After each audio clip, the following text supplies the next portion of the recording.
प्रकृति के संवर्धन और संरक्षण का त्यौहार हरेला, जो सावन में मनाया जाता है। सावन के पहले गते को ये हरेला काटा जाता है देवों के आह्वान के बाद।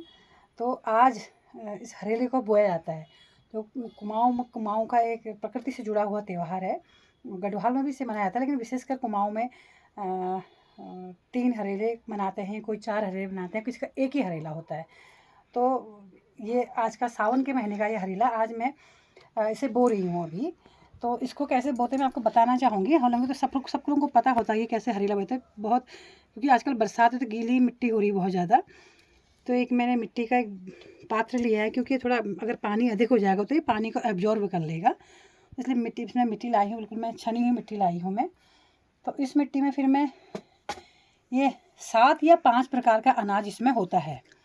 तो इसमें है उड़द है, राई है, धान है, गेहूँ है, मक्का है, सरसों है और जौ है और गहत है।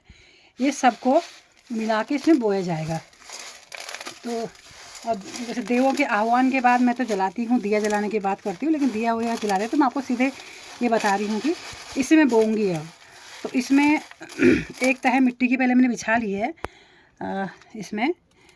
तो असल में हमारे उत्तराखंड में जितने भी त्यौहार होते हैं तो प्रकृति से जुड़े हुए सारे त्यौहार होते हैं। प्रकृति के संरक्षण और प्रकृति के संवर्धन और प्रकृति को कैसे संरक्षित किया जाए उसके लिए अधिकांशतः त्यौहार मनाए जाते हैं। तो हरेला तो विशेषकर इसका प्रकृति के संरक्षण का ही एक त्यौहार है, ताकि लोग प्रकृति से जुड़ के और इस त्यौहार को मनाएं।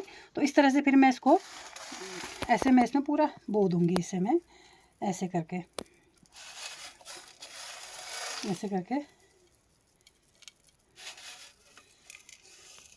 7 या 5 प्रकार के अनाज इसमें बोए जाते हैं।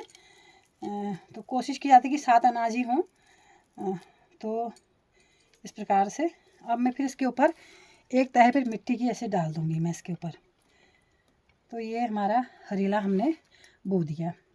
तो जब इसकी हल्की हल्की जब ये जमने लग जाएगा ना, मैं दिखाऊंगी इसको आपको। जब जमने लगेगा तो जब थोड़ा थोड़ा जमने लगेगा तो इसके ऊपर फिर रोज़ इसकी सिंचाई होती है, पूजा पाठ होती है। मंदिर के पास इस पात्र को रखा जाता है, जहाँ मंदिर होता है, जहाँ हमारा देवस्थान होता है, वहाँ इस हरेले को रखा जाता है ताकि अशुद्ध ना हो, पवित्र भूमि में इसको रखा जाएगा। तो इसकी सिंचाई होगी, शाम को फिर गुड़ाई भी होगी, इसकी निराई भी होगी।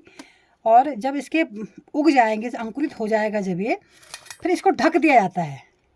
इसको ढक के रखा जाता है, इसको ओपन नहीं रखा जाता है, इसको ढक के रखा जाता है। जो उसका पीला रंग होता है ना हरेले का, तो इसलिए वो फिर पीला जो देखा होगा आप लोगों ने, पीले रंग में आता है, जो उसका बढ़िया सा निखार जब हरेले में आ जाता है बड़े होके।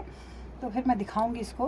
अब हल्का हल्का इसमें इसके पूरा ढक दिया मैंने मिट्टी से इसको। अब ढकने के बाद थोड़ा थोड़ा मैं इसमें पानी हल्का हल्का डाल दूँगी इसमें, मैं हल्का हल्का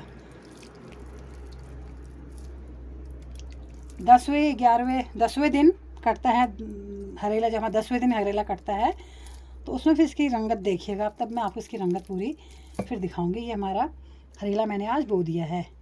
तो वास्तव में हरेला जो है हमारी उत्तराखंड की एक पवित्र और एक अनूठी जो इसकी प्रकृति और हमारी प्रकृति से जुड़ा हुआ और अनूठी जो हमारी परंपरा है, इसके संवर्धन और संरक्षण के लिए आज भी लोग हरेले को बोते हैं। और कई लोग तो जो मैदानी क्षेत्रों में चले गए हैं या माइग्रेट हो गए हैं, विदेशों में चले गए हैं, उन लोगों के बच्चों को तो पता भी नहीं कि हरेला क्या होता है, हरेला कैसे बोया जाता है।